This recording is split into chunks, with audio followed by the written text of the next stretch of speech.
Hello बच्चों, before starting the lecture एक important information आप लोगों के लिए है कि ये जो हमारा क्लास 11th का सिलेबस चल रहा है, ये पूरा सिलेबस यूट्यूब के ऊपर तो है ही सही, साथ साथ में ये पूरा सिलेबस हम ऐप और वेबसाइट के ऊपर भी करा रहे होंगे।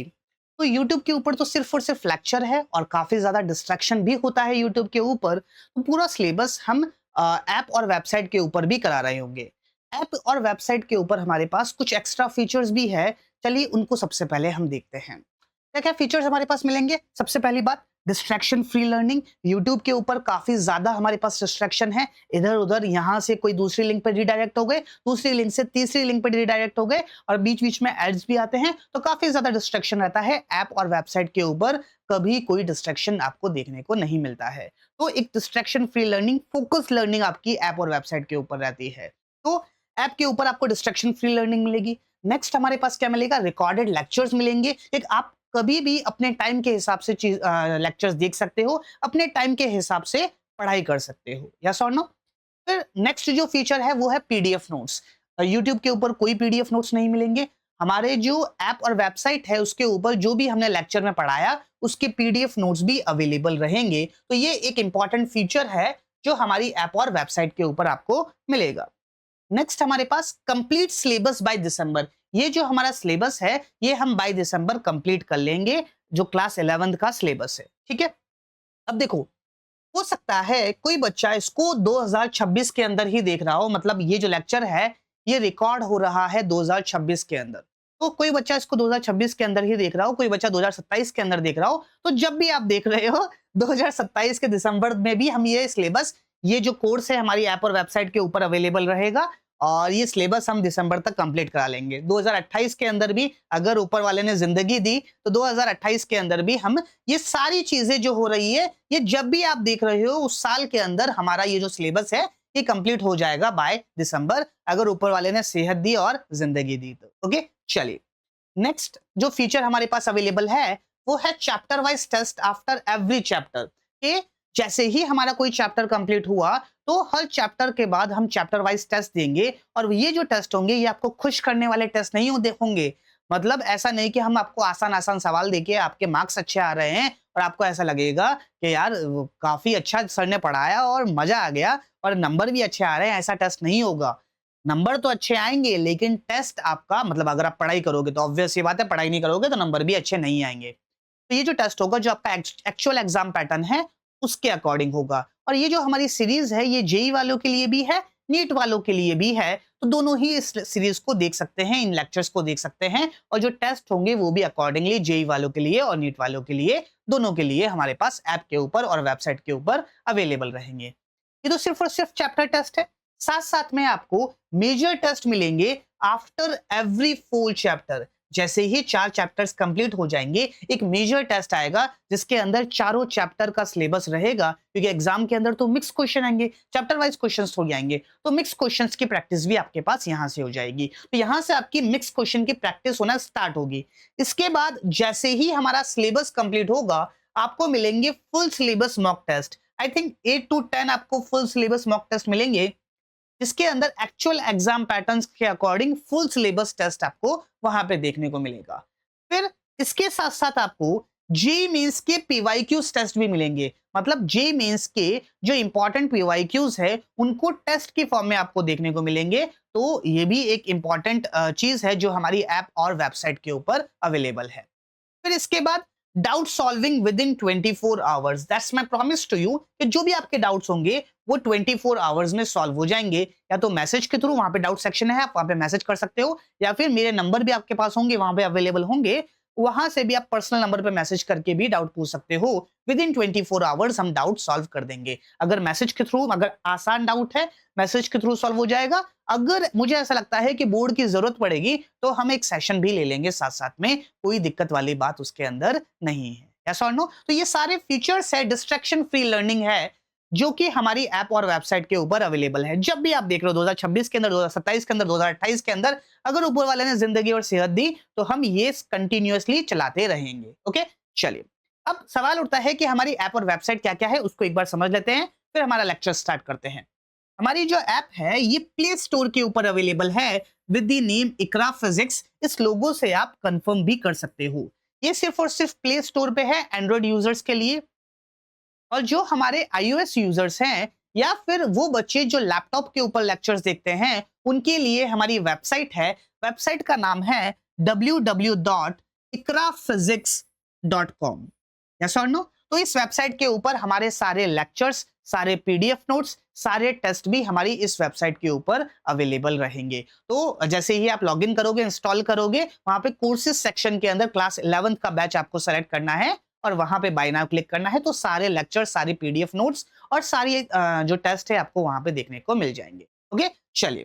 तो अच्छा, अगर इससे रिलेटेड किसी को कोई डाउट है तो ये मेरे नंबर है, आप इस नंबर पे कॉल करके पूछ सकते हैं आपके डाउट्स जो भी है। और फिजिक्स से रिलेटेड भी अगर कोई डाउट है, चाहे आपने कोर्स बाय कर रखा हो, चाहे नहीं कर रखा हो, चाहे आप मेरे साथ यूट्यूब पे पढ़ते हो, जैसे भी आप पढ़ते हो, अगर आपका फिजिक्स से रिलेटेड कोई भी डाउट है तो आप इस नंबर पे मैसेज करके पूछ सकते हैं। I hope these all things are clear to you. Okay, तो चलिए स्टार्ट करते हैं आज का हमारा खूबसूरत सा लेक्चर। ओके, हेलो एवरीवन, स्वागत है आपका इकरा फिजिक्स में।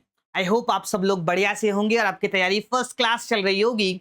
तो हम लास्ट क्लास में पढ़ रहे थे इंटीग्रेशन हमने लास्ट क्लास के अंदर स्टार्ट किया था और बेसिक बेसिक बातें हमने इंटीग्रेशन के रिगार्डिंग की थी कि इंटीग्रेशन डिफरेंशिएशन का अपोजिट होता है। It is summation of continuous series. और जब जब हमको पूरी फिजिक्स के अंदर किसी चीज को तोड़ने की, छोटे छोटे टुकड़ों में तोड़ने की और तोड़ कर जोड़ने की जरूरत पड़ेगी, तब तब हम इंटीग्रेशन पढ़ेंगे। और इंटीग्रेशन बेसिकली अलग अलग जो फंक्शंस होते हैं उनके इंटीग्रेशन हमने देखे थे, कुछ रूल्स ऑफ इंटीग्रेशन हमने देखे थे, कुछ मेथड ऑफ इंटीग्रेशन हमने देखे थे, जैसे इंटीग्रेशन बाय सब्स्टिट्यूशन हमने देखा था। फिर हमने ये बात देखी थी कि x की जगह अगर ax प्लस बी वाली फॉर्म हो तो हम किस तरीके से इंटीग्रेशन करते हैं। कल हमने एक बात डिस्कस की थी कि जब हमने इंटीग्रेशन स्टार्ट किया था तो ये बात लिखी थी कि इंटीग्रेशन दो तरीके के होते हैं। एक होता है इनडेफिनेट इंटीग्रेशन, एक होता है डेफिनेट इंटीग्रेशन। तो इनडेफिनेट इंटीग्रेशन हमने लास्ट लेक्चर में डिस्कस किया था। आज की तारीख में, मतलब आज जो हम डिस्कस करेंगे वो है हमारा डेफिनेट इंटीग्रेशन। जैसा कि इसका नाम है कि डेफिनेट इंटीग्रेशन। डेफिनेट का मतलब डिफाइंड होता है कि कहां से लेके कहां तक इंटीग्रेट करना है। इंटीग्रेशन का मतलब हमने ये बात बोली थी कि एडिशन। अगर इनडेफिनेट, अगर मुझे डिफाइन नहीं है कि कहां से लेके कहां तक इंटीग्रेट करना है, तो वो इनडेफिनेट इंटीग्रेशन के अंदर आता है। और डेफिनेट इंटीग्रेशन अगर मुझे डिफाइन है कि कहां से लेके कहां तक इंटीग्रेट करना है, तो वो आता है डेफिनेट इंटीग्रेशन के अंदर। फॉर एग्जाम्पल, अगर मैं आपसे ये बात बोलूं कि y is equals to x square, y is equals to x square, y as a function of x मेरे पास है, इसको इंटीग्रेट करना है विद रिस्पेक्ट टू x। इसका मतलब क्या हुआ कि अगर मैं लिखना चाहूं तो इसको लिखने का तरीका क्या है, integration of y dx, yes और नो, या फिर integration of x square dx, y की वैल्यू कितनी है, एक्स स्क्वायर dx। इसका मतलब क्या हुआ कि मुझे डिफाइन नहीं है कि कहां से लेके कहां तक। और इसका एक और मतलब क्या हुआ कि y की जितनी भी वैल्यूज पॉसिबल है उन सबको ऐड करना है, लेकिन कहां से लेके कहां तक ऐड करना है ये चीज डिफाइन नहीं है। इसीलिए जब मैं इसको सॉल्व करता हूं तो ये मेरे पास आता है x³/3 और यहाँ पे एक कांस्टेंट आता है। ये जो कांस्टेंट है ये क्योंकि डिफाइन नहीं है चीजें, इसीलिए एक आर्बिट्ररी कांस्टेंट हमारे पास आता है। लेकिन यहीं पे ही अगर मैं आपको ये बात बोल दूं कि integrate y is equals to x square from x equals to 0 to x equals to 2 to x equals to 2, तो अब मैंने आपको बाउंड कर दिया, डिफाइन कर दिया कि कहां से लेके कहां तक आपको y की हर एक वैल्यू को ऐड करना है। तो y इक्वल्स टू 0 से लेके y इक्वल्स टू 2, मतलब सॉरी, x इक्वल्स टू 0 से लेके मतलब y की वैल्यू 0 से लेके x इक्वल्स टू 2 तक, मतलब y की वैल्यू 4 तक।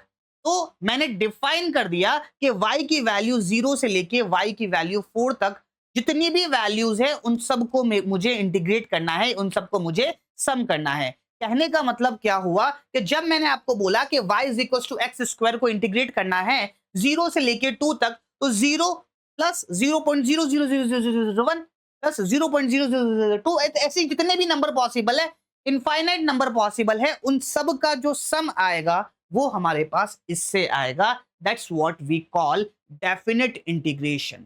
आई hope this thing is clear to you. Okay, चलिए अब इसको रिप्रेजेंट करने का तरीका कैसा है? रिप्रेजेंट करने का तरीका वही है, integration of x square d x. अब क्योंकि हमने लिमिट लगा रहे हैं तो लिमिट हमारे पास इस तरीके से लगाई जाती है, x इक्वल्स टू 0 से लेके x इक्वल्स टू 2. ये जो हमने लिखा है x इक्वल्स टू 0, इसको हम बोलते हैं लोअर लिमिट, और ये हमने जो लिखा है x इक्वल्स टू 2, इसको हम बोलते हैं अपर लिमिट. आई होप इसके अंदर किसी को कोई दिक्कत वाली बात नहीं है. सॉल्व कैसे करते हैं सारी चीजें बताऊंगा. अभी तक ये बात समझ में आई कि इनडेफिनेट इंटीग्रेशन और डेफिनेट इंटीग्रेशन का मतलब क्या है, इन दोनों के बीच में डिफरेंस क्या है. कि पहले मुझे एक्स स्क्वायर के सभी वैल्यूज को ऐड करना था, लेकिन डिफाइन नहीं था कि कहां से लेके कहां तक ऐड करना है. इसके अंदर मुझे डिफाइन है कि x इक्वल्स टू 0 से लेके x इक्वल्स टू 2 तक जितनी भी वैल्यूज आएगी उन सबको मुझे ऐड करना है. तो यहाँ पे डिफाइन कर दिया गया, इसीलिए इसको बोला गया डेफिनेट इंटीग्रेशन. और लिखा कैसे जाता है, जो इंटीग्रेशन जैसा लिखा जाता है वैसे ही, बस इसके अंदर लिमिट लग जाती है, नीचे की तरफ लोअर लिमिट और ऊपर की तरफ मेरे पास upper limit. I hope this thing is clear. ठीक है भैया. अब सॉल्व कैसे किया जाता है, लिखा कैसे जाता है और सॉल्व कैसे किया जाता है, उसको समझने की कोशिश करेंगे. लेट्स से मेरे पास कोई फंक्शन है एफ एक्स, ठीक है, और मैं ये बात बोल रहा हूं कि इंटीग्रेशन ऑफ एफ एक्स मेरे पास क्या आता है, ये आता है जी एक्स. क्या आता है, एफ एक्स का इंटीग्रेशन मेरे पास क्या आता है, जी एक्स. जैसे एफ एक्स मेरे पास हो गया एक्स स्क्वायर, तो जी एक्स मेरे पास क्या हो जाएगा, एक्स क्यूब बाई 3. इसके अंदर सी नहीं आएगा तो इसका इंटीग्रेशन कितना हो जाएगा, जी एक्स. तो जी एक्स मेरे पास क्या हो जाएगा, एक्स क्यूब बाई सी. अब अगर मुझे एफ एक्स को डेफिनेट इंटीग्रेट करना है तो एफ एक्स डी एक्स, तो x इक्वल्स टू ए से लेके x इक्वल्स टू बी. सबसे पहले आप क्या करोगे, यहां पे लिखोगे gx. लिखने का तरीका बता रहा हूं कि किस तरीके से लिखा जाता है. अगर कभी आपके पास थ्योरी पेपर आ जाए तो आप किस तरीके से सॉल्व करोगे. gx लिखोगे, फिर x इक्वल्स टू ए से लेके x इक्वल्स टू बी तक. फिर सबसे पहले अपर लिमिट पुट करोगे, फिर माइनस लिखोगे और फिर लोअर लिमिट पुट करोगे. तो g of b minus g of a. I hope this thing is clear to you. और इस तरीके से आप upper limit minus lower limit करोगे और इस तरीके से आप डेफिनेट इंटीग्रेशन निकालोगे. I hope this thing is clear to you. और अगर ये चीज क्लियर है तो हमारा जो ओरिजिनल सवाल था कि x इक्वल्स टू 0 से लेके x इक्वल्स टू 2, तो for example y is equals to x square, मुझे इंटीग्रेट करना है x इक्वल्स टू 0 से लेके x इक्वल्स टू 2 तक. तो इसको कैसे लिखूंगा, integration of x square d x, x equals to 0 से लेके x इक्वल्स टू 2 तक. तो एक्स स्क्वायर का इंटीग्रेशन क्या होता है, एक्स क्यूब बाई 3. यस और no, x cube divided by 3. यहां पे कोई भी प्लस सी नहीं आएगा और यहां पे 0 से लेके 2 तक. सबसे पहले अपर लिमिट पुट करो. अपर लिमिट को पुट करना मतलब x की वैल्यू को इसके अंदर रखो, अपर लिमिट की वैल्यू को x के अंदर रखो. तो 2 का cube divided by 3 minus lower limit put करो, तो 0 का क्यूब डिवाइडेड बाय 3, ये कितना आ जाएगा, 8 बाय 3. तो यहाँ पे एक परफेक्ट वैल्यू हमारे पास आई, तो कोई कांस्टेंट नहीं है. और ये जो 8 बाई 3 आया, इसका मतलब क्या हुआ कि अगर मैं, मेरे पास फंक्शन है एक्स स्क्वायर, तो y की हर वैल्यू, x की वैल्यू 0 से लेकर 2 तक के लिए, इन सब का अगर मैं एडिशन करता हूं तो मेरे पास कितना आएगा, 8 by 3. I hope this thing is clear to you. Okay, I hope इसके अंदर किसी को किसी भी तरीके का कोई भी डाउट नहीं. ओके, चलिए तो कुछ एग्जांपल्स और करते हैं जिससे हमारे पास थोड़ी और क्लैरिटी आएगी. फॉर एग्जाम्पल मुझे करना है integration of x cube plus 3x, और किसके रिस्पेक्ट में, x के रिस्पेक्ट में, x इक्वल्स टू 1 से लेके x इक्वल्स टू 3 तक. इस तरीके से मुझे इंटीग्रेट करना है. सबसे पहली बात, इंटीग्रेशन करना हमारे लिए कोई बड़ी बात नहीं है। इसका इंटीग्रेशन मेरे पास क्या होगा, एक्स क्यूब का इंटीग्रेशन एक्स की power 4 divided by 4 plus 3x का इंटीग्रेशन एक्स स्क्वायर बाय 2। कहां से कहां तक, x इक्वल्स टू 1 से लेके x इक्वल्स टू 3 तक।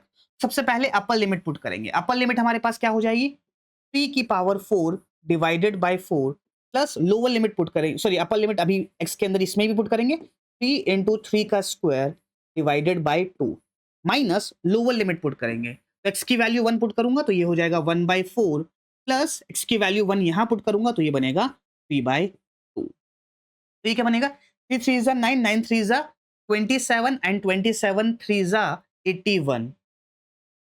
तो ये बनेगा 81 डिवाइडेड बाय 4 प्लस 3 3 जा 9, 9 3 जा 27, तो 27 डिवाइडेड बाय 2। यहाँ पे माइनस है तो माइनस 1 बाय 4, ये माइनस अंदर मल्टीप्लाई होगा तो माइनस 3 बाय 2। तो ये आ जाएगा 80 divided by 4 plus 27 minus 3 would be 24 divided by 2। तो ये कितना आ जाएगा, 4 1 जा 4 2 20 जा और ये 12 जा, तो ये आ जाएगा 32। इसका आंसर कितना होगा, 32। आई होप इसके अंदर किसी को कोई भी दिक्कत नहीं है। ओके, चलिए एक एग्जांपल और लेते हैं जिससे हमारे पास थोड़ी और क्लैरिटी आएगी। क्या सवाल है कि मुझे करना है integration of sine theta D theta. Sine theta का इंटीग्रेशन करना है और कहां से लेके कहां तक, 0 से लेके 2 पाई तक, 0 से लेके या फिर 0 से लेके पाई तक, 0 से लेके पाई तक मुझे इंटीग्रेट करना है साइन थीटा को। अब यहाँ पे जो लिमिट होगी, क्योंकि थीटा के रिस्पेक्ट में हमने इंटीग्रेट कर रहे हैं, तो कई बार यहाँ पे ऐसा नहीं लिखा हुआ होता थीटा इक्वल्स टू 0 से लेके थीटा इक्वल्स टू पाई तक, ऐसा नहीं लिखा होता, डायरेक्टली 0 से पाई लिखा हुआ होता है। तो हम इससे इस बात का अंदाजा लगा सकते हैं कि वो थीटा की वैल्यू ही गिवन में है। सबसे पहली बात, साइन थीटा का इंटीग्रेशन हमारे पास क्या होता है, माइनस कॉस थीटा। थीटा की वैल्यू 0 से लेके पाई तक। तो सबसे पहली बात, माइनस को तो बाहर निकाल लो, माइनस यहाँ पे बाहर आ जाता है, माइनस और कांस्टेंट जो भी हो आप चाहो तो उसको बाहर निकाल सकते हो, कोई दिक्कत वाली बात उसके अंदर नहीं है। तो यहाँ पे क्या आएगा, सबसे पहले cos pi minus cos 0, yes और नो। चलिए, minus cos pi, cos 180 degree क्या होता है, कॉस 180 माइनस 0 कर सकते हो। सेकंड क्वाड्रेंट के अंदर हमारे पास ये कॉस 0 के बराबर होगा, लेकिन सेकंड क्वाड्रेंट के अंदर कॉस नेगेटिव आता है, तो कॉस 0 कितना होता है 1, और एक नेगेटिव आएगा तो -1 माइनस कॉस 0 1, तो ये हो जाएगा -2, और एक माइनस ऑलरेडी है तो इसका आंसर कितना आ जाएगा 2। I hope this thing is clear to you. तो अगर मैं साइन थीटा को इंटीग्रेट करता हूं कहां से लेके कहां तक, 0 से लेके पाई तक, तो इसकी वैल्यू कितनी आती है 2। I hope this thing is clear to you. Okay, तो आपके लिए एक होमवर्क है, आपको सॉल्व करके आना है। आपको कॉस थीटा को इंटीग्रेट करना है थीटा के रिस्पेक्ट में, और थीटा की वैल्यू 0 से लेके थीटा की वैल्यू पाई बाय 2 तक। तो क्या वैल्यू आएगी आपको मुझे बताना है, यस और नो। तो ये आपके लिए होमवर्क है। ओके, चलिए अब नेक्स्ट जो हम बात करने जा रहे हैं वो है एप्लीकेशन ऑफ इंटीग्रेशन। नेक्स्ट हमारे पास क्या है,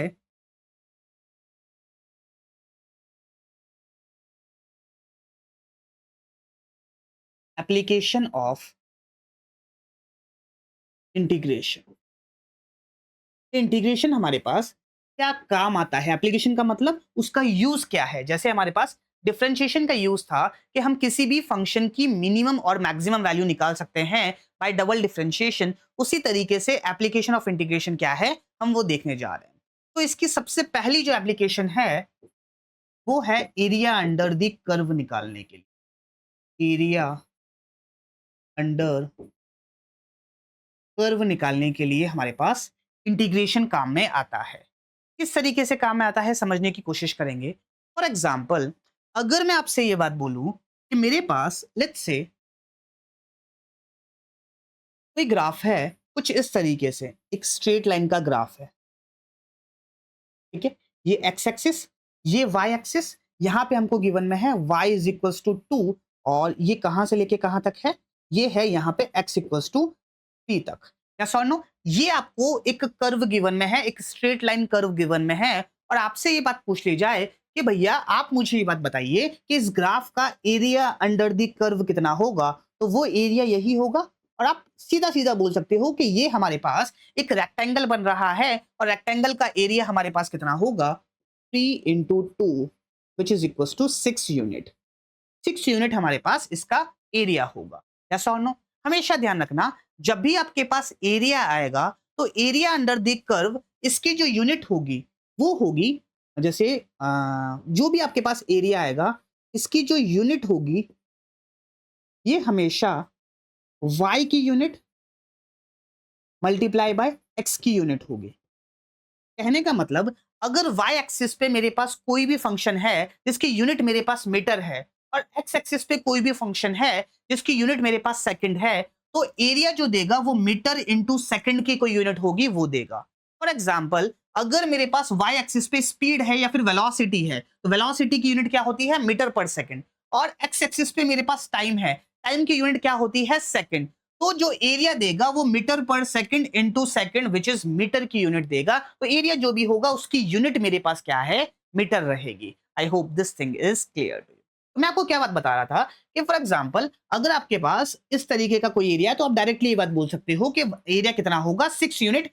जो भी इसकी यूनिट आएगी वो 6 यूनिट होगी।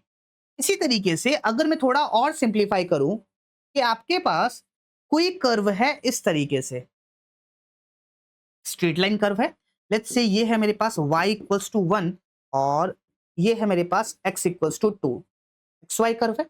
और इसके लिए आपसे पूछ लिया जाए कि what will be the area under curve, तो आप क्या बात बोलोगे कि सर सिंपल है, तो ये तो हमारे पास ट्राइंगल है और ट्राइंगल का एरिया आपने निकालना सिखाया है। इसका एरिया क्या होगा, half base into height. Base मेरे पास कितना है 2 और हाइट मेरे पास कितनी है 1, ये कितना हो जाएगा, 1 यूनिट इसका एरिया हो जाएगा। यस और नो? आई होप इसके अंदर किसी को कोई दिक्कत वाली बात नहीं है। लेकिन अगर मैं आपसे ये बात पूछूं,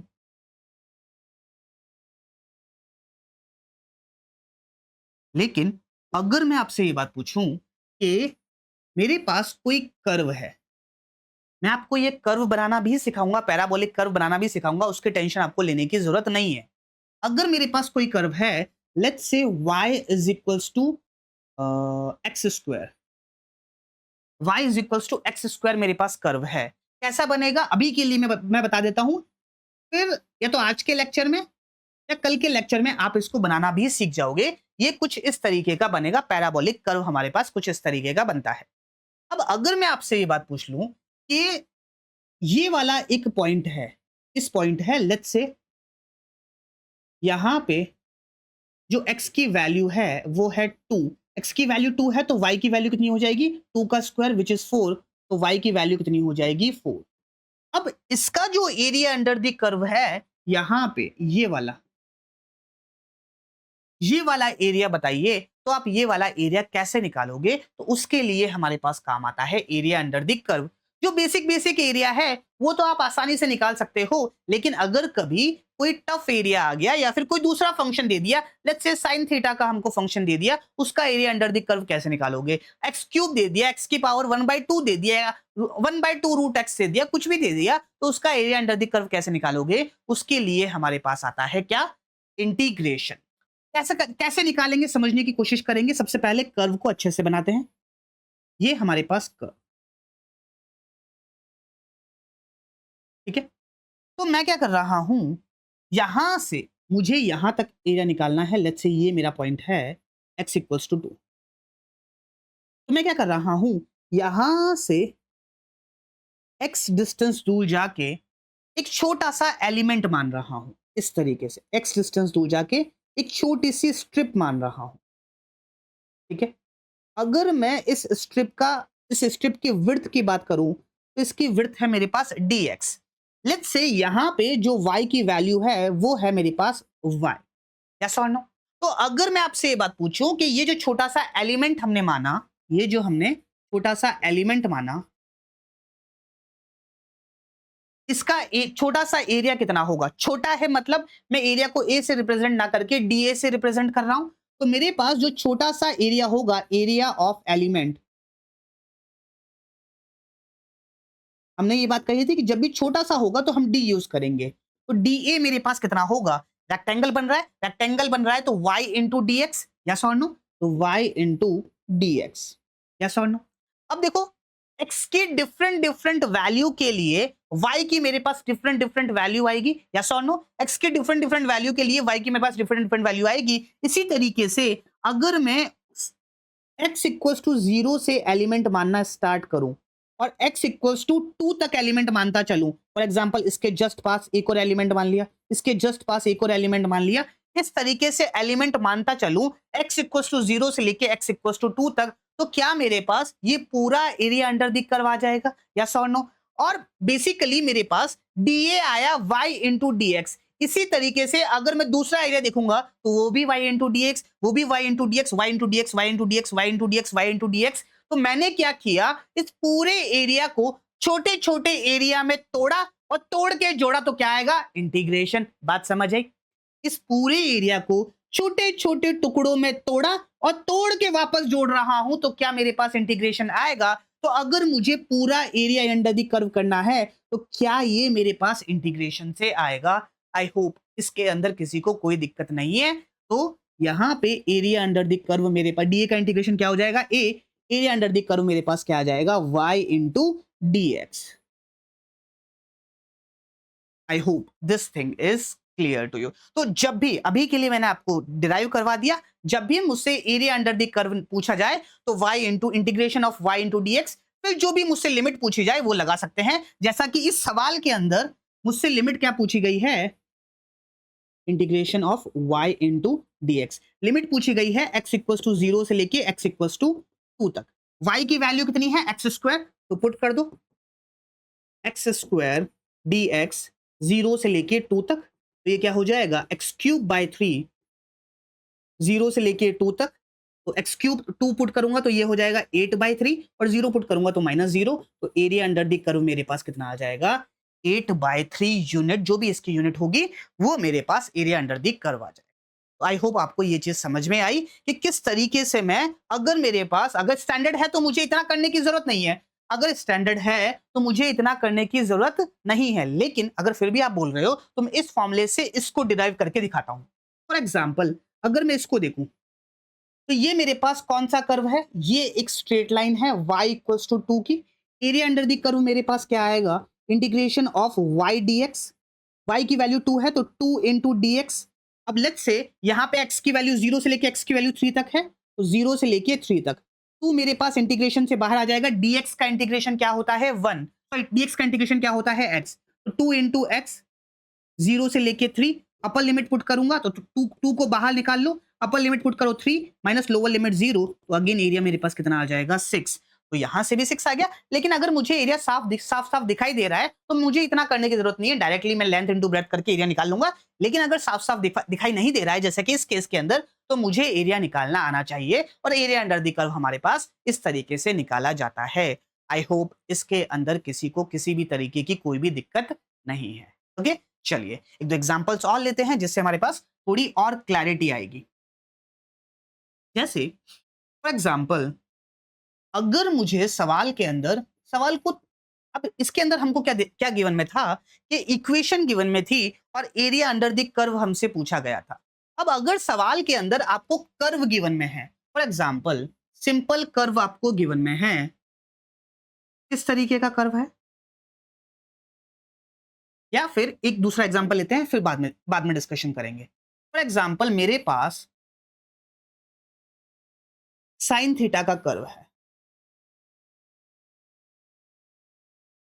कुछ इस तरीके से, ये 0, ये पाई और ये 2 पाई और आगे मेरे पास 3 पाई, इस तरीके से ये सिस्टम चलता रहेगा। इस तरीके का कर्व है।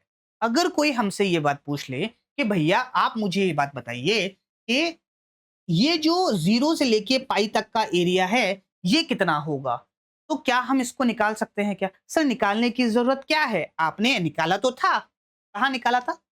साइन थीटा का इंटीग्रेशन विद रिस्पेक्ट टू 0 से लेके पाई, ये क्या लिखा हुआ है, y into D theta, y into x, x axis पे क्या आ जाएगा थीटा और y एक्सिस पे क्या है साइन थीटा तो y इंटू एक्स और इंटीग्रेशन कर दिया 0 से लेके पाई, कितना आया था 2 आया था, तो इसका जो एरिया आता है वो कितना आता है 2। फिर समझ में नहीं आया, नहीं आया कोई बात नहीं। y एक्सिस पे y, x एक्सिस पे मेरे पास थीटा है, थीटा किसके अंदर होगा रेडियन के अंदर। अभी मैंने आपको सिखाया कि एरिया अंडर द कर्व क्या होता है y इंटू डी एक्स।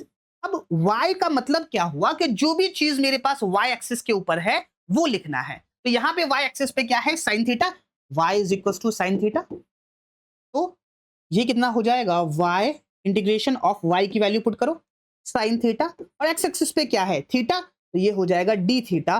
कहां से लेके कहां तक, 0 से लेके पाई तक। तो इसका आंसर हमारे पास कितना आया था 2। तो एरिया अंडर द कर्व मेरे पास कितना आ जाएगा 2। I hope this thing is clear to you. अब कोई ये बात पूछ ले कि 0 से लेके 2 पाई तक बताइए, तो सिंपल सा फंडा, अगर ये 2 है तो क्या मैं ऐसा बोल सकता हूं कि ये मेरे पास क्या होगा -2, ये मेरे पास क्या होगा -2। और अगर 0 से लेकर 2 पाई पूछ ले तो 2 और -2 कितना हो जाएगा 0। और अगर आप y इंटू डी से करोगे तब भी 0 ही आएगा। सर एक बार करके बता दो तो मजा आ जाएगा। बिल्कुल आपको मजे दिलाते हैं। Integration of sine theta D theta 0 से लेके पाई तक। साइन थीटा का इंटीग्रेशन क्या होता है माइनस कॉस थीटा, 0 से लेके पाई तक, माइनस को बाहर निकालो, कॉस पाई, सॉरी 2 पाई तक करना है ना हमको, 0 से लेके पाई तक क्यों करना है, 0 से लेके 2 पाई तक। तो ये कितना हो जाएगा cos 2 पाई माइनस cos 0। अब cos 2 पाई का मतलब क्या हुआ 360 डिग्री, और 360 डिग्री का हो चाहे 0 डिग्री का हो, बात तो एक ही है। यहाँ पे भी cos 0 और cos 0, तो आंसर कितना आ जाएगा 0। तो एरिया अंडर द कर्व कितना आएगा 0, 0 से लेके 2 पाई तक का। I hope this thing is clear to you.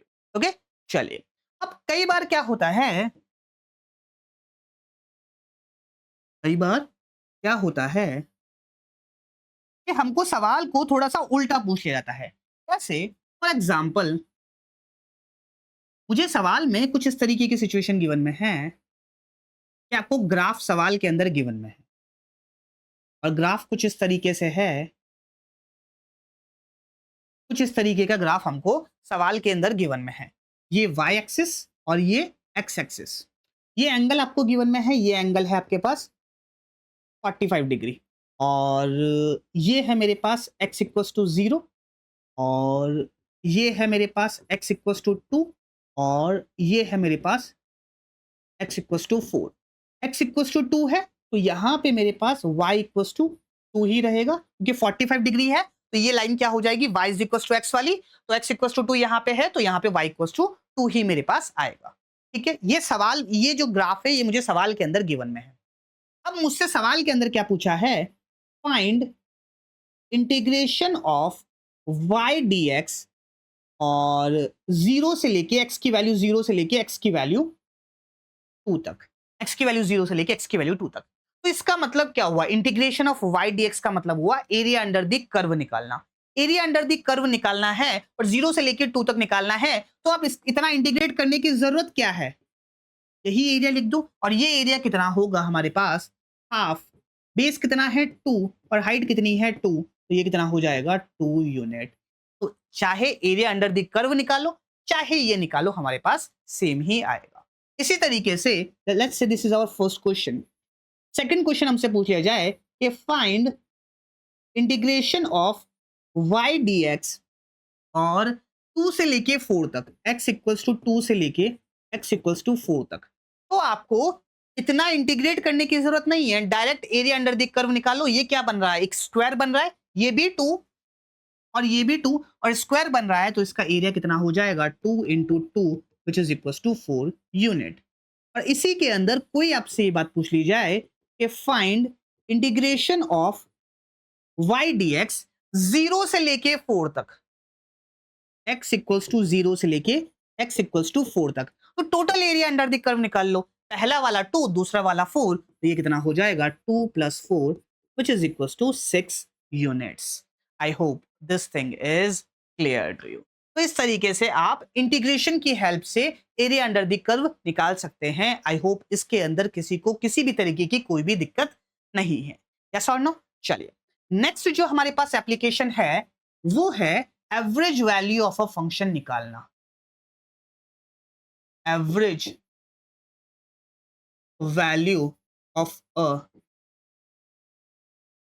Function, किसी भी फंक्शन की एवरेज वैल्यू कैसे निकालते हैं, वो ये भी हमारे पास एक इंटीग्रेशन की एप्लीकेशन है।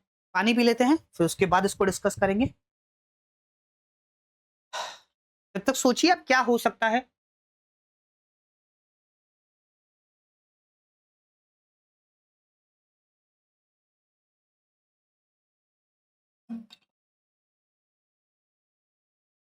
देखो, अगर मैं आपसे ये बात कहूं, सीधी सादी सी बात कहूं कि मेरे पास 4 नंबर है, 1, 2, 3, 4, ये मेरे पास 4 नंबर है और इनका एवरेज हमको निकालना है, तो आप क्या करते हो? अगर छोटी क्लासेस में आपने पढ़ा होगा ना कि इन चारों का अगर आपको एवरेज निकालना है, तो आप क्या करते हो?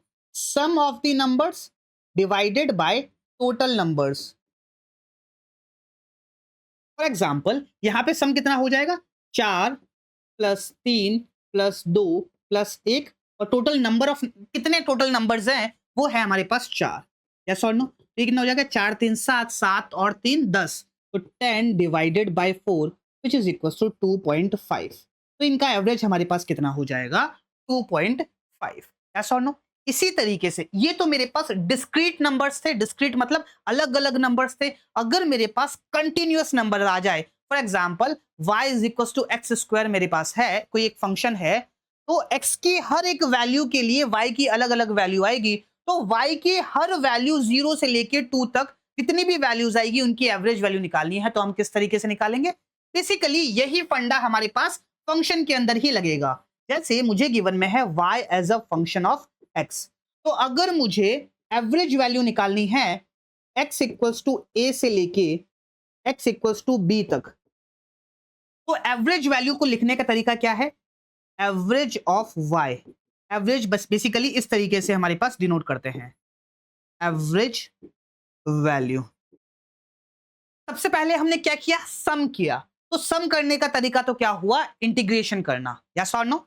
सम करने का तरीका क्या हुआ? इंटीग्रेशन करना। तो सबसे पहली बात, इंटीग्रेशन होगा y dx, और कहां से लेके कहां तक? x इक्वल्स टू a से लेके x इक्वल्स टू b तक, divided by total number of numbers. कितने नंबर्स हैं? अब देखो, फॉर एग्जांपल ये मेरे पास रेफरेंस लाइन है x इक्वल्स टू 0, यहां पे है x इक्वल्स टू a, और यहां पे है मेरे पास x इक्वल्स टू b।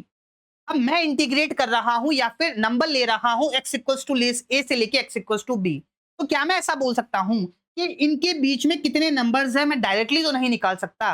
मैं ऐसे जरूर निकाल सकता हूं कि यहां से लेके यहां तक b नंबर है, और यहां से लेके यहां तक a टोटल नंबर है, तो यहां से लेके यहां तक टोटल नंबर ऑफ नंबर्स कितने हो जाएंगे? b माइनस ए। तो टोटल नंबर ऑफ नंबर्स मेरे पास b माइनस ए होंगे, ये हो जाएगा b minus a. I hope this thing is clear to you. इसी चीज को लिखने का एक तरीका और भी है, integration of y dx, x equals to a से लेके x equals to b, divided by integration of dx, x equals to a से लेके x equals to b। dx का इंटीग्रेशन क्या होगा? x, और x की अपर लिमिट पुट करोगे तो b आएगा, लोअर लिमिट पुट करोगे तो a आएगा, तो b माइनस a आ जाएगा। तो इसी चीज को लिखने का एक तरीका ये भी होता है। तो आई होप आपको दोनों तरीके आने चाहिए, और आज के बाद आएंगे भी सही। तो ये हमारे पास एवरेज वैल्यू ऑफ फंक्शन निकालने का फॉर्मूला होता है, एवरेज वैल्यू ऑफ फंक्शन हम कुछ इस तरीके से निकालते हैं, इस फॉर्मूले से निकालते हैं। ये फॉर्मूला आपको याद होना चाहिए, काफी जगह हम फिजिक्स के अंदर इसको यूज करेंगे। ओके, चलिए फॉर एग्जांपल एक एग्जांपल लिखते हैं जिससे हमारे पास थोड़ी और क्लैरिटी आएगी। चलिए, फॉर एग्जांपल मुझे एवरेज निकालना है किसका? Find average value of sine theta over a complete cycle, over a half cycle. Over a half cycle. Half cycle के अंदर साइन थीटा की एवरेज वैल्यू निकालनी है। ठीक है भैया। तो एवरेज हाफ साइकिल बोले तो 0 से लेके 2 पाई तक कंप्लीट साइकिल होती है। हाफ साइकिल बोले तो 0 से लेके पाई तक। यस और नो? तो हम ये बात जानते हैं कि average value of sine theta हम कैसे निकालेंगे, उसको लिखने का तरीका क्या है? कुछ इस तरीके से, integration of sine theta D theta 0 से लेके पाई divided by pi minus 0 upper limit minus lower limit. Yes और नो? ये अभी हमने निकाला था, कितना आया था? 2 आया था। यस और नो? तो ये कितना हो जाएगा? 2 डिवाइडेड बाय पाई। जब आप ऑल्टरनेटिंग करंट पढ़ोगे तो ये काफी ज्यादा, क्लास 12 के अंदर ऑल्टरनेटिंग करंट आता है, वहां पे काफी ज्यादा यूज होता है। और फ्रिक्वेंटली हमको याद होना चाहिए कि साइन थीटा की एवरेज वैल्यू 0 से लेके पाई तक कितनी होती है? 2 बाय पाई। अभी याद करने की जरूरत नहीं है, ऑल्टरनेटिंग करंट में आपको याद हो जाएगा। अभी सिर्फ सीख लो कि किस तरीके से हम एवरेज वैल्यू निकालते हैं। I hope this thing is clear to you. एक होमवर्क आपके लिए जो आपको घर से करके आना है कि find average value of x cube from x equals to 0 to x equals to 3। 0 से लेके 3 तक एक्स क्यूब की, एक्स क्यूब जो हमारे पास फंक्शन है, उसकी एवरेज वैल्यू आपको निकाल के आनी है। ये आपके लिए होमवर्क है। आई होप आपको ये सारी चीजें क्लियर हुई होगी। डेफिनेट इंटीग्रेशन हम किस तरीके से सॉल्व करते हैं, किसी भी फंक्शन को बेसिकली क्या क्या पढ़ाया था मैंने? किसी भी फंक्शन का एरिया अंडर द कर्व कैसे निकाला जाता है, और फिर average value of a function किस तरीके से निकाला जाता है। तो यहां पे आपका इंटीग्रेशन कंप्लीट होता है। डिफरेंशिएशन कंप्लीट हो गया, इंटीग्रेशन कंप्लीट हो गया। नेक्स्ट है हमारे पास क्वाड्रेटिक इक्वेशन। क्वाड्रेटिक इक्वेशन को हम किस तरीके से सॉल्व कर सकते हैं, किस तरीके से सॉल्व करते हैं? अगर आपको आता है तो आप वीडियो को यहीं स्किप कर सकते हो, बंद कर सकते हो। अगर नहीं आता है तो सीख लीजिए कि किस तरीके से हम सॉल्व करते हैं क्वाड्रेटिक इक्वेशन। नेक्स्ट हमारा टॉपिक क्या है? Quadratic equation. सबसे पहली बात, क्वाड्रेटिक इक्वेशन होती क्या है? Single variable equation of the form a x square plus b x plus c it equals to 0। ये हमारे पास होती है क्वाड्रेटिक इक्वेशन। अब सवाल उठता है कि सर हमको पता कैसे पड़ेगा कि ये इक्वेशन क्वाड्रेटिक इक्वेशन है? तो देखो, सबसे पहली बात, सिंगल वेरिएबल होनी चाहिए। दूसरी बात, एक्स की जो हाईएस्ट पावर होनी चाहिए वो 2 होनी चाहिए। क्या बात बोल रहा हूं कि highest power of x it should be equals to 2। Highest power of x हमारे पास कितनी होनी चाहिए? 2 होनी चाहिए। I hope this thing is clear to you. एक और इंपॉर्टेंट बात, यहां पे ए की वैल्यू कभी भी 0 नहीं होनी चाहिए। अगर ए की वैल्यू ही 0 हो गई तो एक्स की हाईएस्ट पावर कितनी होगी? 1 होगी। तो इसीलिए मैंने आपको ये बात कही कि यहां पे कभी भी एक्स की वैल्यू 0 नहीं होनी चाहिए। ओके, चलिए। तो ये हमारे पास क्वाड्रेटिक इक्वेशन कुछ इस फॉर्म में होती है। अब इसके इसके जो सॉल्यूशन आते हैं, नंबर ऑफ सॉल्यूशन, इसको सॉल्व करने पे हमारे पास नंबर ऑफ सॉल्यूशन जो आते हैं वो आते हैं 2। किसी भी इक्वेशन की जितनी हाईएस्ट पावर होगी उतने ही उसके सॉल्यूशन आएंगे। सॉल्यूशन का मतलब क्या हुआ कि फॉर एग्जांपल मेरे पास इसके 2 सॉल्यूशन आए, एक्स की 2 वैल्यू आई, x1 और x2। तो अगर मैं x1 को इस इक्वेशन के अंदर पुट करूंगा, फॉर एग्जांपल मेरे पास x1 की वैल्यू आई 2, तो अगर मैं 2 को इस इक्वेशन के अंदर पुट करूंगा तो ये 2 इस इक्वेशन को सेटिस्फाई करेगा। मतलब राइट हैंड साइड पे अगर 0 है तो लेफ्ट हैंड साइड पे भी मेरे पास 0 आएगा। और x2 की वैल्यू आई, लेट्स से मेरे पास आई 4, तो अगर मैं 4 इसके अंदर पुट करता हूं तो राइट हैंड साइड पे अगर 0 है तो लेफ्ट हैंड साइड पे भी मेरे पास 0 आएगा। इसको बोलते हैं इक्वेशन को सेटिस्फाई करना। तो ऐसी सिर्फ और सिर्फ 2 वैल्यूज होगी जो इस इक्वेशन को सेटिस्फाई कर रही होगी, और उन 2 वैल्यूज को निकालने का नाम है हमारे पास क्वाड्रेटिक इक्वेशन के सॉल्यूशन निकालना। I hope this thing is clear to you. Okay, I hope इसके अंदर किसी को कोई दिक्कत वाली बात नहीं है। अब ये जो सॉल्यूशंस है ना, इसको मैथमेटिक्स के अंदर रूट्स भी बोलते हैं। क्या बोलते हैं? रूट्स। तो जो भी हमारे पास सॉल्यूशन होता है इसको मैथमेटिक्स के अंदर रूट्स भी कहा जाता है। आई होप इसके अंदर किसी को कोई दिक्कत वाली बात नहीं है। अब इसके जो सॉल्यूशन आते हैं वो शायद आपने पढ़ रखे हैं क्लास 9th के अंदर, श्रीधर आचार्य फॉर्मूला से आते हैं। क्या सॉल्यूशन होते हैं कि x की जो वैल्यू आती है वो आती है b plus minus root of b square minus 4ac divided by 2a। ये हमारे पास x की वैल्यू आती है, that is b plus minus root of b square minus 4ac divided by 2a। हाँ, मैं क्या बात बोल रहा था कि इसके जो सॉल्यूशन आता है वो आता है x equals to b plus minus root of b square minus 4ac divided by 2a। अच्छा, यहाँ पे सॉरी b नहीं आता, यहाँ पे माइनस b आता है, minus b plus minus root of b square minus 4ac divided by 2a। यहाँ पे जो भी x स्क्वायर का कोफिशिएंट होगा वो होगा a, x का कोफिशिएंट होगा वो होगा b, और जो भी कांस्टेंट आएगा वो हमारे पास होगा c। I hope this thing is clear. इसका एक और मेथड होता है जो कि होता है मिडिल टर्म स्प्लिटिंग, वो भी हम डिस्कस करेंगे, लेकिन ये क्या है कि ये हमेशा एप्लीकेबल है। मिडिल टर्म स्प्लिटिंग कभी कभी लगता है, कभी कभी नहीं लगता है, लेकिन ये हमेशा एप्लीकेबल है, इसीलिए ये वाला फॉर्मूला तो हमको आना ही चाहिए। ये वाला फॉर्मूला तो हमको आना ही चाहिए। आई होप इसके अंदर किसी को किसी भी तरीके का कोई भी डाउट नहीं है। ठीक है भैया, अब बात को जरा गौर से समझो कि अगर मैं लेट्स से इसके दो रूट्स हैं x1, तो x1 मेरे पास क्या होगा minus b plus root of b square minus 4ac divided by 2a, और x2 मेरे पास क्या आएगा, एक बार प्लस लगाऊंगा तो एक रूट आ जाएगा और एक बार माइनस लगाऊंगा तो दूसरा रूट आ जाएगा, minus b minus root of b square minus 4ac b square minus 4ac divided by 2a। अगर मैं यहां पे जरा गौर से देखूं तो अगर मैं सम ऑफ रूट्स देखूं, सम ऑफ रूट्स देखूं तो इसका मतलब क्या हुआ, इसका मतलब हुआ x1 प्लस x2। तो देखो इन दोनों का अगर मैं एडिशन करूंगा तो यहाँ पे प्लस है, यहाँ पे माइनस है, नीचे तो मेरे पास सब चीज कॉमन ही आ जाएगी, 2a कॉमन आ जाएगा, तो यहाँ पे प्लस है, यहाँ पे माइनस है, तो root of b square minus 4ac यहाँ से यहाँ कट जाएगा, तो यहाँ पे बचेगा minus 2b divided by 2a।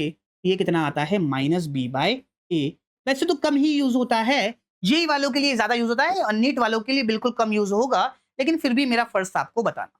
यहीं पे ही अगर मैं प्रोडक्ट ऑफ रूट्स देखूं, प्रोडक्ट ऑफ रूट्स देखूं तो उसका मतलब क्या हुआ, उसका मतलब हुआ x1 और x2 का मल्टीप्लीकेशन। तो यहां पे देखो नीचे वाला 2a, नीचे वाला 2a मल्टीप्लाई हो जाएगा तो ओवरऑल मेरे पास क्या बनेगा 4a स्क्वायर।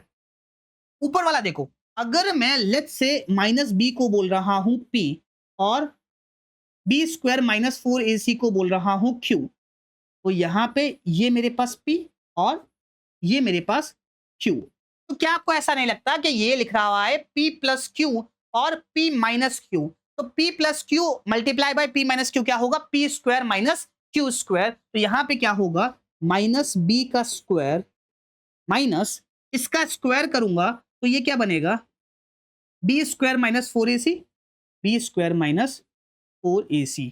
इसका रूट का स्क्वायर करूंगा तो वो रूट हट जाएगा, यस और नो। चलिए, तो माइनस बी स्क्वायर का प्लस बी स्क्वायर बनेगा, प्लस बी स्क्वायर से माइनस बी स्क्वायर गया, माइनस माइनस प्लस हो गया, तो 4ac divided bye 4a square. तो 4 से 4 गया, एक a से एक a गया, तो प्रोडक्ट ऑफ रूट्स हमारे पास क्या आ जाता है c by a। I hope this thing is clear to you. तो सम ऑफ फ्रूट्स मेरे पास आता है माइनस बी बाई ए और प्रोडक्ट ऑफ फ्रूट्स मेरे पास आता है सी बाई ए। वैसे याद करने की जरूरत नहीं है क्योंकि मैथमेटिक्स के अंदर भी मेजरली मैथ्स के अंदर काम आता है, फिजिक्स के अंदर बहुत कम काम आता है, और नीट वालों को तो बिल्कुल भी याद करने की जरूरत नहीं है, बस लिखा हुआ रहता है किताबों में तो हम भी बता देते हैं। अदरवाइज एज सच इसका मेजरली कोई एक सवाल में कहीं कोई यूज आ जाए तो बात अलग है, अदरवाइज कोई कहीं यूज नहीं आता है। ओके, चलिए, तो मोटी मोटी बात हमने सीखी कि अगर इस तरीके की इक्वेशन है तो उसको क्वाड्रेटिक इक्वेशन बोलेंगे, दो सॉल्यूशंस आएंगे और जो सॉल्यूशन आएंगे वो कुछ इस तरीके से आएंगे कि ये है हमारे पास श्रीधराचार्य फॉर्मूला, इसकी हेल्प से हम सॉल्यूशन लिख रहे होंगे। अब एक एग्जांपल कर लेते हैं जिससे हमारे पास थोड़ी क्लैरिटी आ जाएगी। क्या एग्जाम्पल है हमारे पास? लेट्स से मेरे पास एग्जाम्पल है 6x² plus 3x minus 3। 6x²,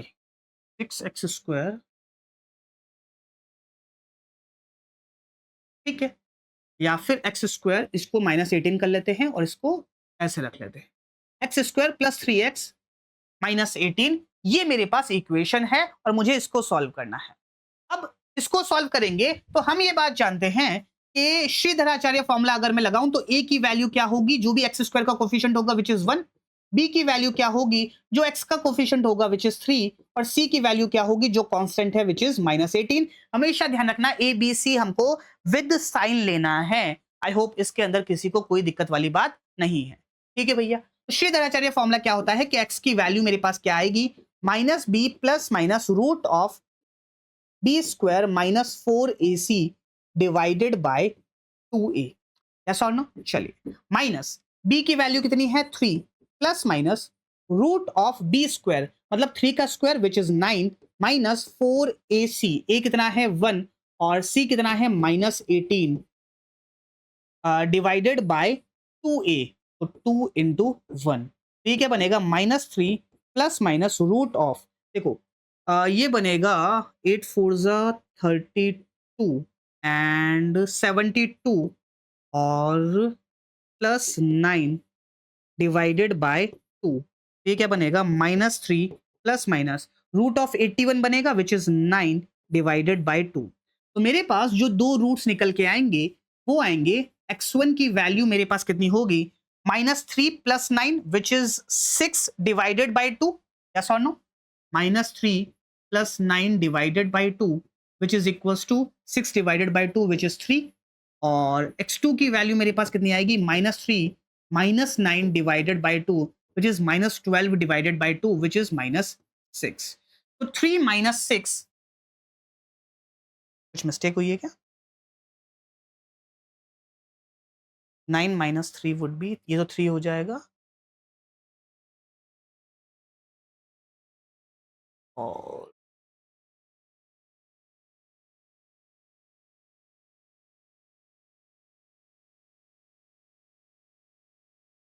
-3 -6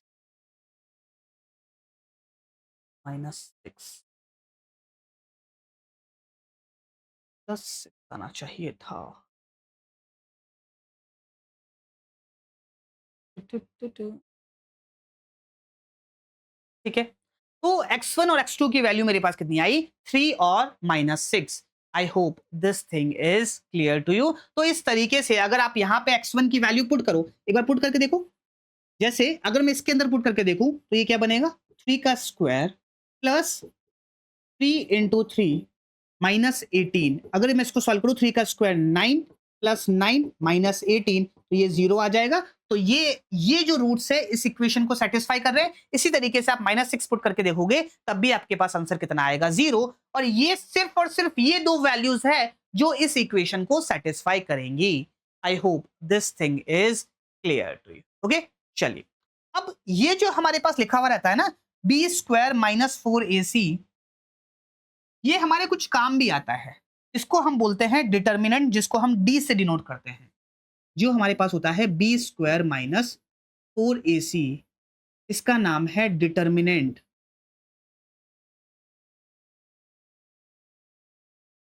इसको हम कैपिटल D से डिनोट करते हैं। जैसा कि इसका नाम है डिटर्मिनेंट, तो ये हमको क्या डिटरमाइन करता है कि जो हमारे पास रूट्स आएंगे वो रियल आएंगे, डिस्टिंक्ट आएंगे, इमेजिनरी आएंगे या सेम आएंगे। फॉर एग्जाम्पल, अगर मेरे पास d की वैल्यू,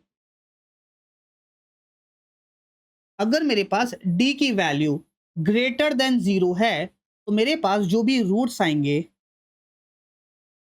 रूट्स आर रियल और डिस्टिंक्ट होंगे। डिस्टिंक्ट बोले तो अलग अलग होंगे।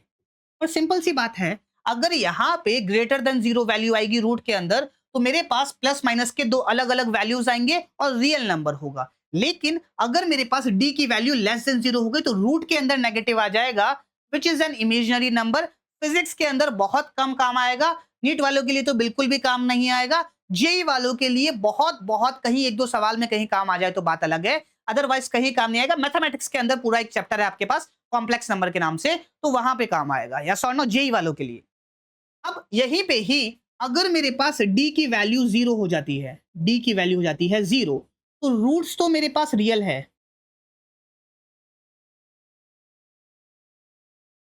बट सेम रहेंगे, दोनों रूट्स हमारे पास सेम ही रहेंगे। फॉर एग्जाम्पल अगर यहां पे जीरो आ जाता है तो minus B by two A minus B by two A, ये दोनों मेरे पास रूट्स रहेंगे। I hope this thing is clear. यहीं पे ही अगर मेरे पास डी की वैल्यू लेस देन जीरो आ जाती है तो रूट्स मेरे पास इमेजिनरी रहेंगे।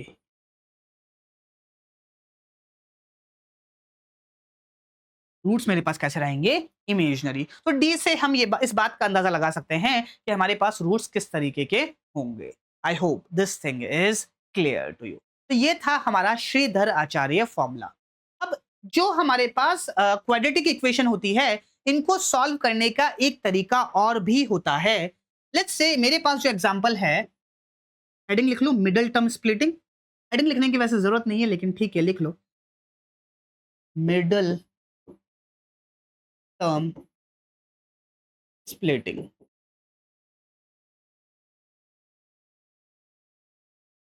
वैसे तो आपने पढ़ रखा होगा। फॉर एग्जाम्पल मेरे पास जो एग्जाम्पल आया था अभी, वो था x square plus three x minus eighteen, it should be equals to zero.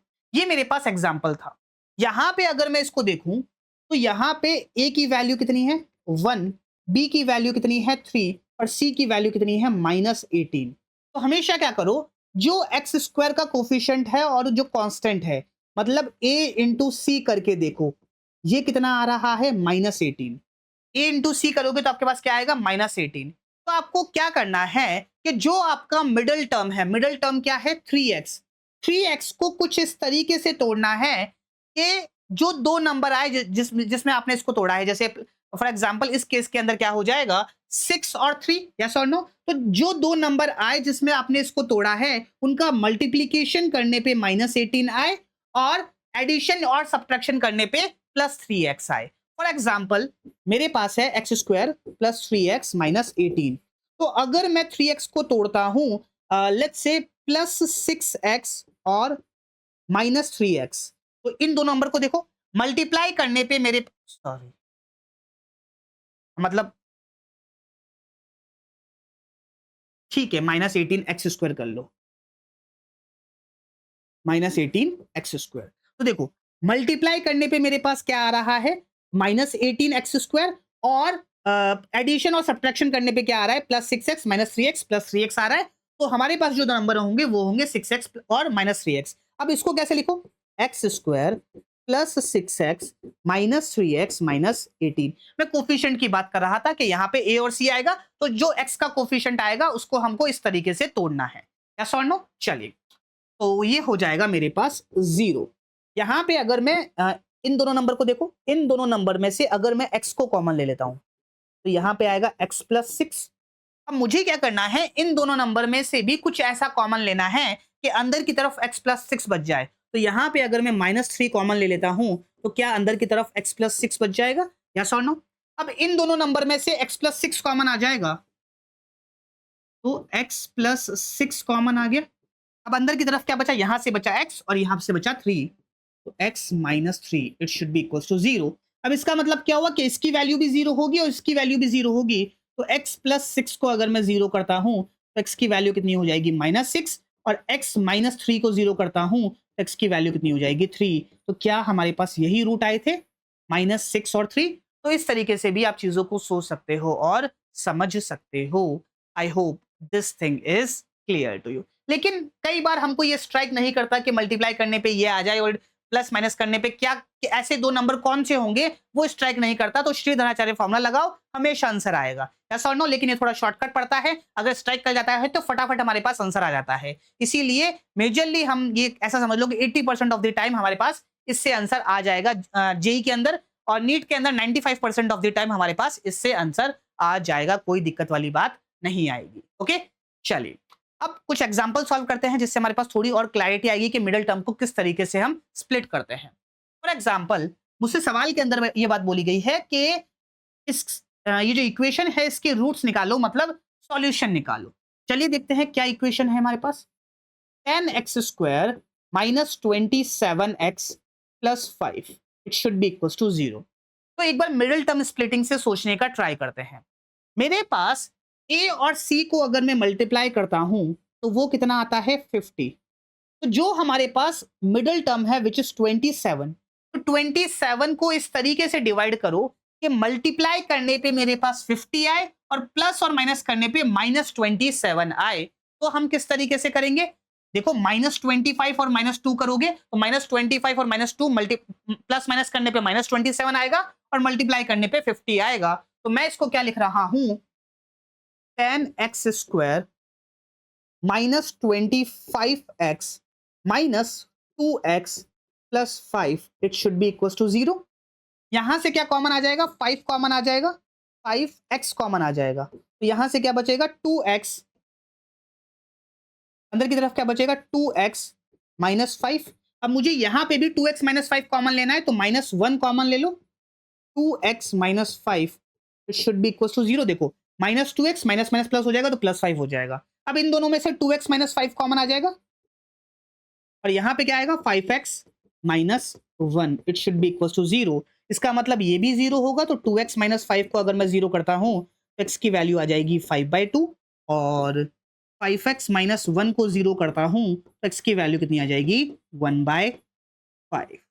I hope this thing is clear to you. Okay, चलिए आगे बढ़ते हैं, अगला सवाल देखते हैं। अगला सवाल क्या है हमारे पास, अगला सवाल है हमारे पास कि x square minus 5x plus 6।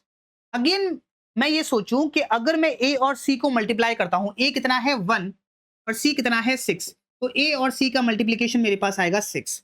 तो -5 को मुझे मैं किस तरीके से तोड़ूं कि मेरे पास मल्टीप्लाई करने पे 6 आए और प्लस और माइनस करने पे -5 आए, तो -3 और -2, यस और नो। तो मैं इसको लिख सकता हूं x square -3x minus 2x plus 6 it should be equal to 0।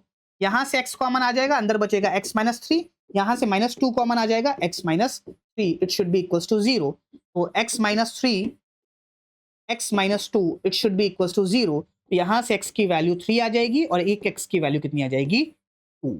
I hope this thing is clear to you. Okay, चलिए आगे बढ़ते हैं, अगला सवाल देखते हैं। अगला सवाल क्या है हमारे पास, x square -16x equal to 0।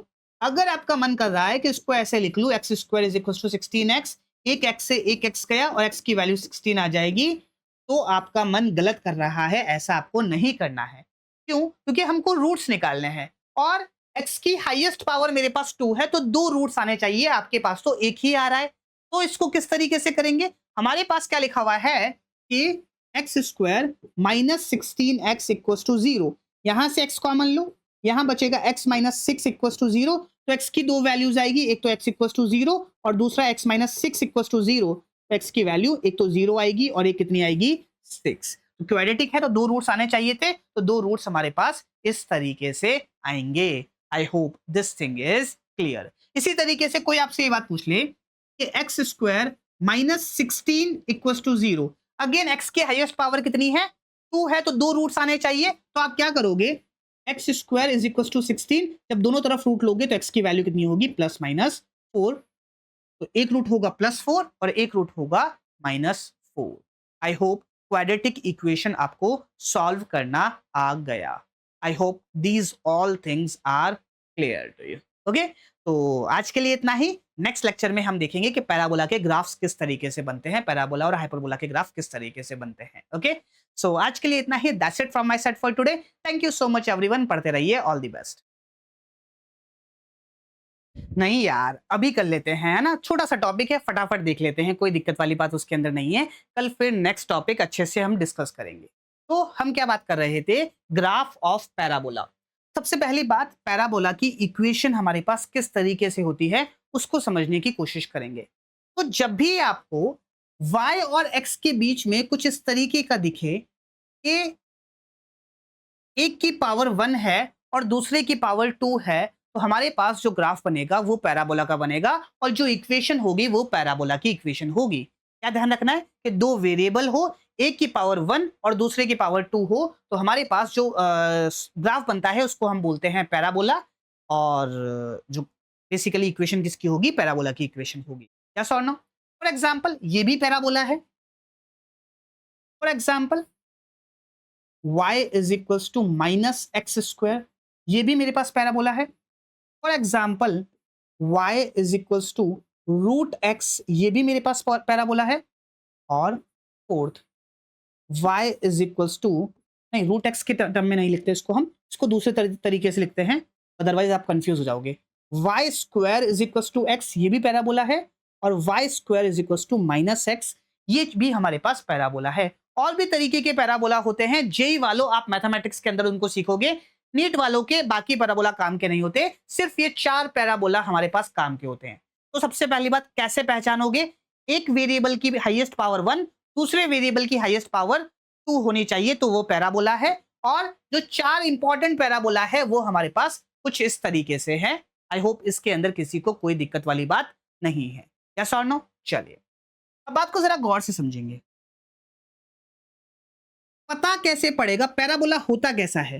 Parabola होता है कुछ यू शेप का, मतलब कुछ इस तरीके का पैराबोला हमारे पास होता है। तो अब सवाल उठता है कि सर ये जो पैराबोला आपने बनाया, अब ये पैराबोला तो ऐसे भी बन सकता है, ऐसे भी बन सकता है, ऐसे भी बन सकता है और ऐसे भी बन सकता है, तो कौन सा कब बनेगा और किस तरीके का बनेगा वो हमको एक बार आप बता दीजिए। तो बिल्कुल बताएंगे भैया।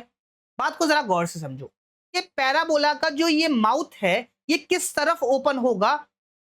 तो इसके लिए सिंपल सा फंडा, जिसकी पावर 1 उसकी तरफ इस पैराबोला का माउथ ओपन होगा।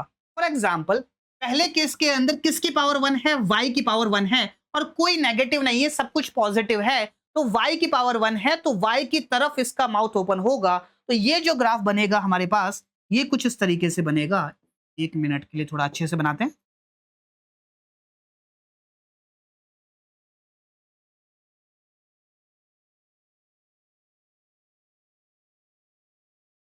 ये हमारे पास x एक्सिस और ये हमारे पास y एक्सिस। हाँ, तो मैं क्या बात बोल रहा था कि जिसकी पावर 1 होगी उसकी तरफ हमारे पास ग्राफ बनेगा। तो यहाँ पे देखो y की पावर 1 है, तो y की पावर 1 है और कोई कहीं पे भी कोई भी नेगेटिव नहीं है।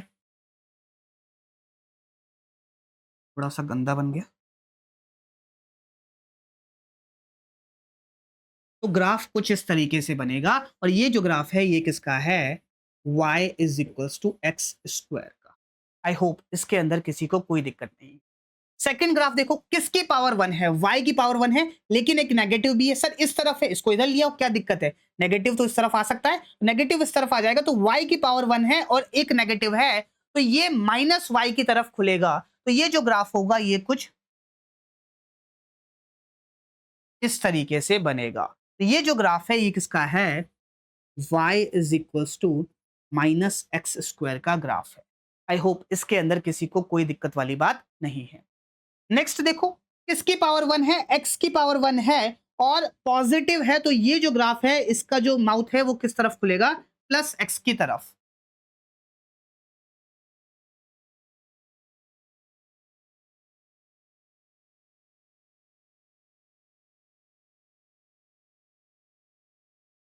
कुछ इस तरीके से, बड़ा गंदा बना है।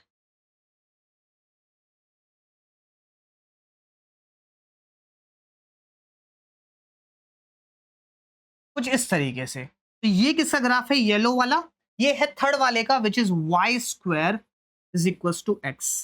यहां पे देखो x की पावर 1 है और नेगेटिव आ रहा है, तो ये माइनस एक्स की तरफ खुलेगा और ग्राफ कुछ इस तरीके से बनेगा। ये किसका ग्राफ है, y square is equal to minus x का। आई होप ये चारों ग्राफ आपको क्लियर हुए होंगे और पता पड़ा होगा कि पैराबोला की इक्वेशन किस तरीके से बनती है। बस इतनी ही आपके काम की है। फिजिक्स के अंदर तो इतना ही आपके काम आता है। मैथमेटिक्स के अंदर जो जेई वाले बच्चे हैं वो मैथमेटिक्स के अंदर पैराबोला को डिटेल में पढ़ते हैं, तो वहां पे आप वहां पे पढ़ सकते हो। नीट वालों के लिए और जेई वालों के लिए फिजिक्स में हमारे इतना ही काम का है। I hope this thing is clear to you. Okay, चलिए नेक्स्ट जो हमारे पास है वो है हमारे पास हाइपरबोला। क्या है, हाइपरबोला। हाइपरबोला बेसिकली क्या होता है, जो इनवर्सली प्रोपोर्शनल होती है ना, जैसे कि मैंने कहा कि y is inversely proportional to x, यहाँ पे एक प्रोपोर्शनलिटी का साइन हटेगा तो एक कांस्टेंट आएगा, और ये x को इधर ले जाऊं तो ये मेरे पास आ जाएगा x y is equal to constant. जब भी इस तरीके की इक्वेशन आएगी तो ये मेरे पास किसकी इक्वेशन होगी, हाइपरबोला की इक्वेशन होगी। मतलब इनवर्स वाला जो भी होगा वो हमारे पास हाइपरबोला होगा, दोनों की पावर 1 होनी चाहिए, तो उसको हम कहते हैं हाइपरबोला। अब इसको अगर आप गौर से देखोगे तो यहाँ पे अगर आप x की वैल्यू 0 करते हो तो y की वैल्यू हो जाएगी इनफाइनाइट, बिकॉज 1/0 इज इनफाइनाइट, और अगर x की वैल्यू इनफाइनाइट करते हो तो y की वैल्यू कितनी हो जाएगी, 0। आई hope this thing is clear. तो इसका जो ग्राफ बनता है हमारे पास,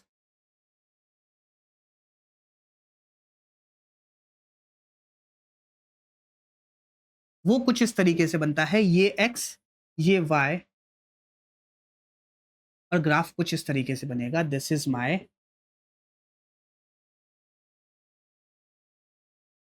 हाइपरबोला।